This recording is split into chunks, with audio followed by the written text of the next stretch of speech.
your message this morning? Obviously, it's like another game like we were talking about. There's so many good things happened. The result wasn't what you wanted. So how do you kind of address that with your group this morning? We scored 103 points on the road. I thought that ball movement was good. I thought that the offense was not an issue. It was things that are in our control. So we had a really good meeting this morning and really good film session, focusing on basic stuff that we are not taking control of right now, and that are very, very controllable. And though that's like transition defense, number one. Number two is how do we guard the ball. Number three is how we're trusting our gaps and shifts and how we're closing out to the three-point line. Number four is pick and roll coverage and what else we need to do better there, in not just like mixing up coverages, but actually getting really, really good at our basic stuff. And the last one is finishing possessions and preventing the other teams from second chance points and opportunities. Really good, open, honest conversation. 4 losses in a row. It's not what we want. It's not something that we're working towards to, and everybody's eager to change the course of this momentum we have right now. I know it's a game-by-game process always, but you have 4 games at home, and then the schedule gets very, at least 17 of 24 on the road or something. Yes. It's not easy. So do you feel an urgency to kind of take advantage of these games here? Oh, absolutely. We feel a lot of urgency game by game, just like you said, to take it to another level. And it starts with those things that we just talked about, And while we are trying to fix those things, we cannot forget about ball movement and playing the right way. We'll have to put it together. And in order to do that, we need all the players to contribute. We need all 5 players on the court to contribute, and everybody off the bench contribute to that. In a situation like this, where it doesn't seem like there's an easy or obvious lineup change to make, would you be open to making a change to shake things up and seeing if it gives you a lift, or would that kind of seem like just change for the sake of change? Definitely, we're talking about it. It's not something that's completely off the table. I would like to give another game or two a chance for our guys to try to figure it out, because they are committed to change things, And with that being said, I think it's not necessarily just like who is just starting the game. There are other things that I need to do during the course of the game, is that different rotations, if some guys coming out earlier, getting back on the court sooner. At the same time, it's one of those things that we're trying to build some chemistry with certain players on the court, which takes time.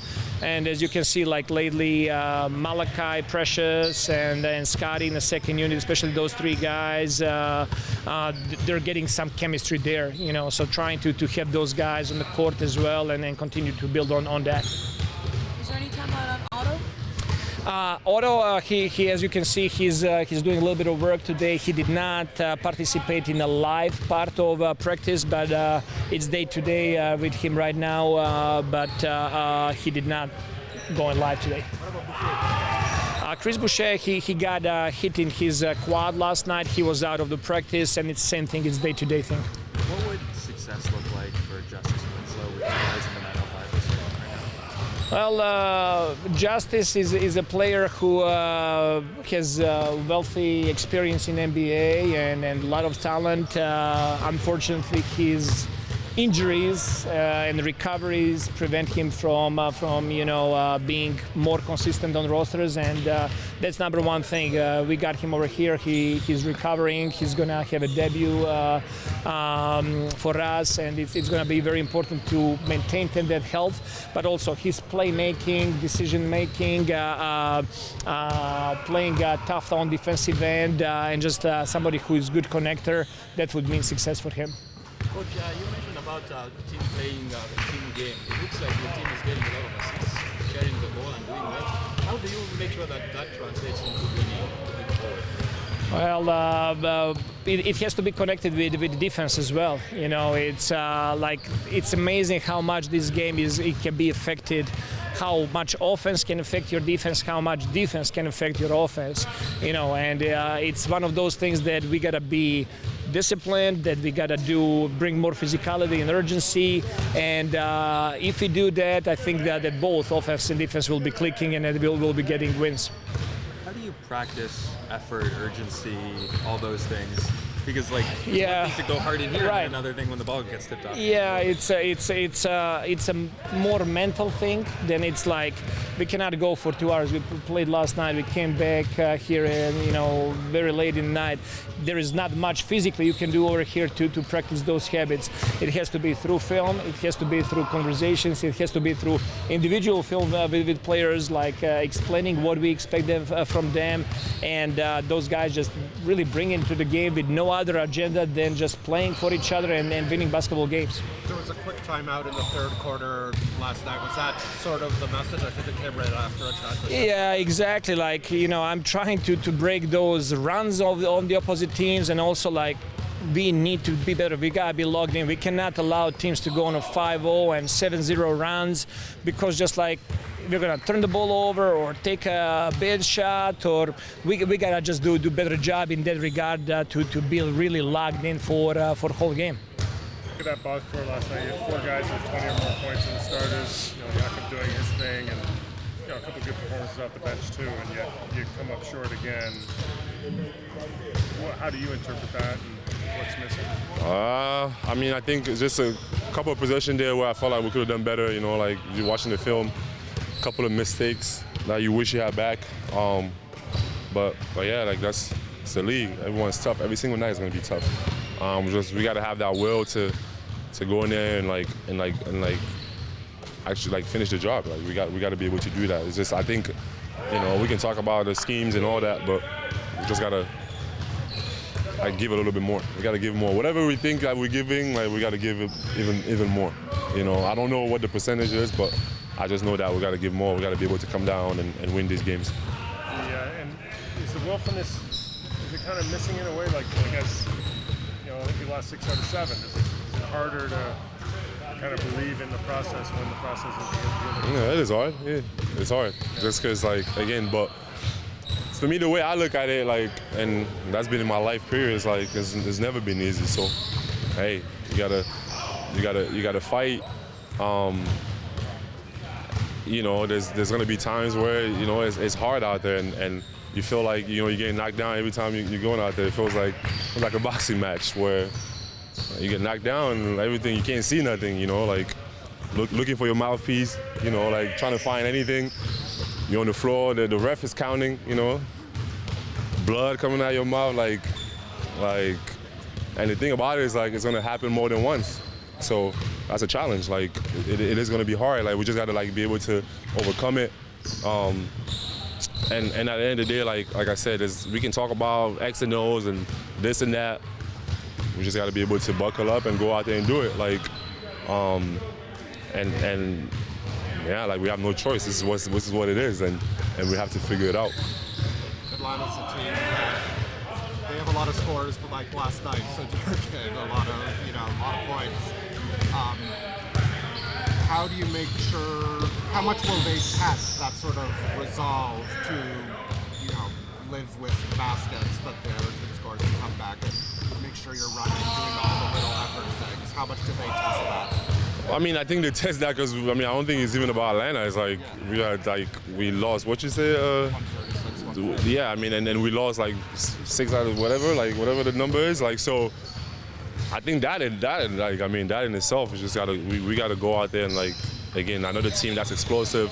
They have scorers, Trae Young, fast. So we have to do it. There's no other way. Go ahead, Josh. I was just going to say, slow starts have been a bit of an issue recently. You look at you 5 guys, they're all vets. Most of you have had a lot of reps, experience playing together. Can you put your finger at all on why that group has had some trouble clicking recently? I don't know. I think we had some good stretches. I think collectively we just got to do better. Got to help each other. Transition defense.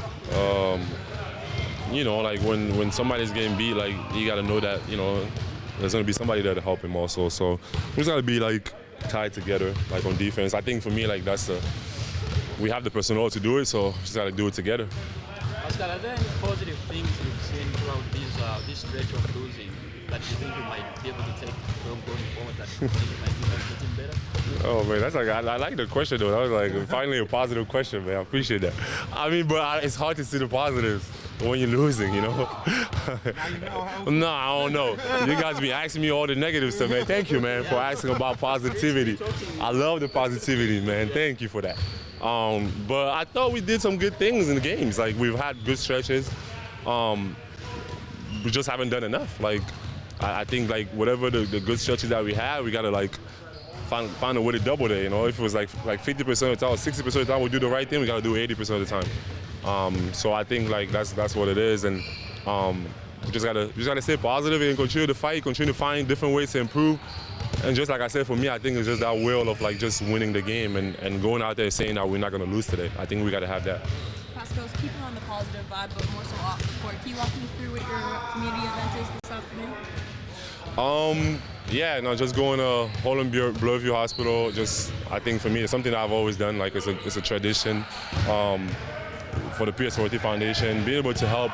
And I think like, even in times where like this for us, like feels like the end of the world, right? Like it feels like the world is ending. We're losing. What'd you say? 6 out of 7 games, and everything feels like, you know, it's like everything is terrible. I like to just like again remind myself that there's people that's going through way worse than what I could ever imagine, and we're blessed to be in this position. And for me, I just want to be able to show that support to other people, seeing what they're going through, getting some positivity, or like, you know, if I can bring positivity to them, just to keep myself like sane and again understand that, like put things in perspective and knowing that like there's people going through a lot worse. Pascal, you've talked about like having the will to win and all those things and effort and stuff. How do you practice those things in here, or is it something that can only show up in a real game? I think you practice it. You gotta have effort in practice. You gotta have effort everything you do. You know, I think, and it's also got to show up just in the game. Also, I think you can practice that. So, Dennis, what are some of the takeaways from yesterday's game? It was a frustrating loss. Got to play better defense. I think everybody made shots. We had 7 people in, over 10 points. Had 32 assists, I believe. Defensively. This is a group, obviously, that has lots of defensive talent, a lot of players that are known for that. If you had to pinpoint 1 or 2 things that will most help that you think you're capable of as a team, what do you think those are? I think just following the game plan, protecting the paint. I think that's what we got to do as a team. Trust in the system, buying into that system, and we'll be great. This time of year, obviously, the trade rumors get busier and busier. You're on a team that's struggling a little bit. How do players manage that? How do you deal with that? It's too early for that. We ain't worried about it. Dennis, slow starts have been a bit of an issue recently. When you look at that unit, these 5 guys, I know you mentioned defense earlier. Is that really where you're seeing kind of where things aren't clicking for that unit right now? I mean, when we lost games early in the season, people said it's the bench. Now they're saying it's the starters. I mean, at the end of the day, we 12 guys, and everybody who hits the floor just got to be ready. It's just not one guy. I heard somebody said, yeah, maybe we should, we just got to be better as a team. We lose as a team and we win as a team. So at the end of the day, right now, it's a tough stretch. I didn't play well. So everybody just got to look in the mirror and be better. I mean, we ain't got to talk about it every single day. We just got to do it. And that's my take on that. Is there any aspect of what you guys are seeing out there that is progressing at all, like intangibly or statistically that you're seeing? I mean, moving the ball. I mean, we still got a couple of possessions where we don't. But I mean, just we in the NBA. It's a lot of ISO ball as well. But I mean, we had always 25 plus per assist, I think, in the game, and That's what when we at our best, when we defend, move the ball, shoot the shots with confidence, and that's what we gotta keep doing it, keep trusting it. But on the defensive end, we just got to be a lot better and following that game plan.